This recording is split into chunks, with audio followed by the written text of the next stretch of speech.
When you are depressed, you don't want to get out of bed. You don't want to be bothered with anyone.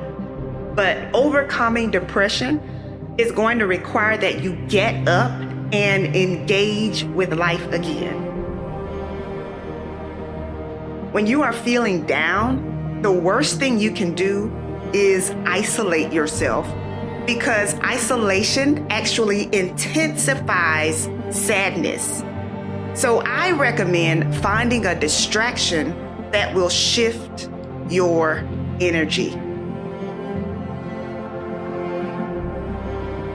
My background and my expertise didn't stop me from encountering my own dark moments that even my family and close friends knew nothing about.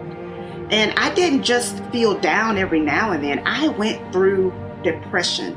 I went through a persistent feeling of sadness and hopelessness. I lost interest in many of the things that I previously enjoyed, and I honestly felt like my family and friends would be better off without me. I felt like a failure. I felt insufficient. I felt like I couldn't take life anymore.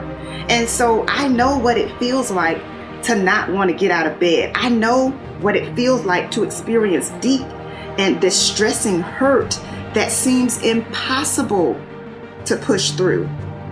I had pretended to be happy for so long that no one would have believed me if I told them that I was struggling with depression. But now that I'm on the other side of it, I'm glad I didn't forfeit all that I've been able to experience and accomplish. So while you might feel discouraged, you don't have to be discouraged, because brighter days are coming. Beginning in my early 20s, I began to notice some of the symptoms of mild depression. For years, I struggled with worry, anxiety, and feelings of hopelessness. Whenever I experienced a minor setback, I would be hard on myself and I would become extremely discouraged. For some reason, it was hard for me to believe that I could get through difficult situations.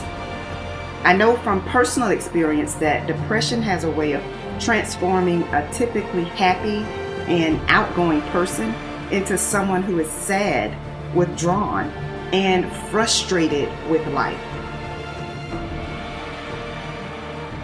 You have to find ways to avoid sinking, because despair diminishes your productivity.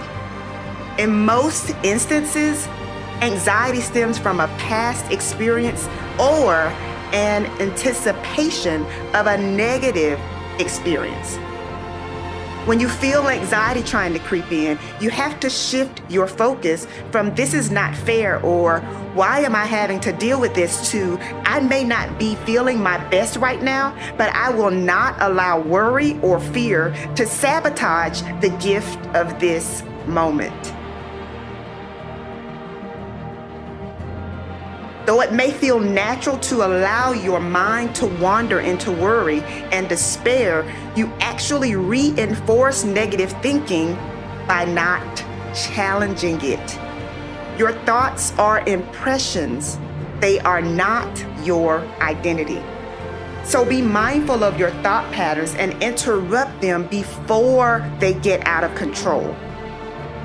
Overcoming depression and committing to happiness takes work, but it is not impossible. Yes, mistakes happen, but making a mistake does not mean that you are a failure. Overcoming depression is not an overnight process. It takes work. For some, happiness comes easy, but for most of us, happiness requires intention. Are you willing to fight for your happiness? It is my hope that joy and peace will track you down and give you the endurance you need to keep pushing. You may not be where you want to be right now, but you are still here. You are still standing, and you still have an opportunity to create a new path.